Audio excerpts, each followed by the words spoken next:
Welcome back. Let's finish setting up the last two routes in our server. We first have the profile user ID, which is a GET request. That is, we want to get the user for their homepage. Let's do that. I'm going to add another route. This time it'll just be a GET request, and it's going to accept profile and an ID.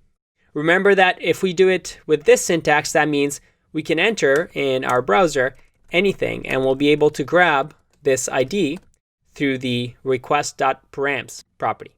All right, we will again do the same thing, request response. And let's add a space here to keep things clean. And within this request response, we want to, first of all, grab the parameter ID. So let's do const ID will be coming from request.params. And what should we do here? Well, in order to get our users, we want to loop through our sample database and find the matching ID. If it matches, we want to return the user. All right, we can't avoid it any longer. We have to do a for loop here. The way we do that is we can just do database.users. Although I like using map for this case, we're just looping through the users and we don't really need to create a new array. It's just a database. And we want to keep that constant, so we'll just say for each. And if you remember, for each will run through the users one at a time. And we'll say that if user.id, which is what we'll get from the database, equals the ID that we received from the params, if that's the case, we will respond with JSON that user. We'll just send the user of the matching ID. Otherwise, we will respond with JSON no such user. And we can even say that it's a status of 404, which means not found. All right, let's see if this works. I'm going to save. Go back to our example. We know that we have 123 and 124, and because the server restarted, we won't have an. We want to grab profile 123. If we click send, I get 200. Okay, all right, we got John. If I do 124, I get no such user. If we go back here, Sally should be here. How come we're not getting her? And we see here that we get an error here. Can't set headers after they are sent. That is because we're looping through this. And instead of returning from the loop, because once we find the user ID, we don't really need to keep looping. So here we should just be sending a return response JSON. And if the user isn't found, well, we don't necessarily want to do that in the loop, do we? We want to say that for each, if this user is found, return response JSON. And we'll say that a variable found, which will default to false, will also get updated with true. And it'll have to be a let because we're reassigning it. So found will equal to true if we find it. And I know there's better ways of doing it, but again, I think this will illustrate a point. We could also do a map or a filter to see if we actually find a person with an ID. But for now, let's just do if isn't found, so the opposite of found. In that case, we'll just respond with status 400 JSON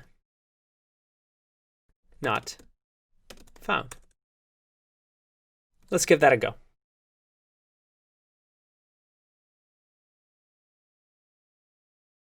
All right, I get Sally. If I go 1, 2, 3, I get John. Perfect. And just for fun, let's register Anne again. I'm going to hit send. And her ID is 125. So if I go back to profile and do 125, I get Anne. How cool is that? Awesome. So we have this endpoint working, and we have one last one, which is the image. And this one, we just wanted to update the user to increase their entries count. Every time they submit an image, we want to increase their entries. Let's do that by creating our final endpoint, which is app.post. And we'll call it image.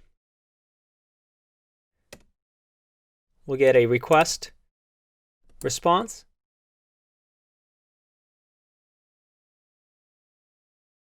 And again, here we will have to find the ID of the user again to update their entries. In this case, we can just copy what we've done before. And anytime we need to copy some sort of a function, well, it's a good time to actually pull it out and create your own function so you can use it in both of these. But for now, let's just copy and paste. And instead of actually having params, in our case, we will receive the user's ID from the body. And now we want to say that, we want to copy this bottom part as well. We'll say that if the user ID matches,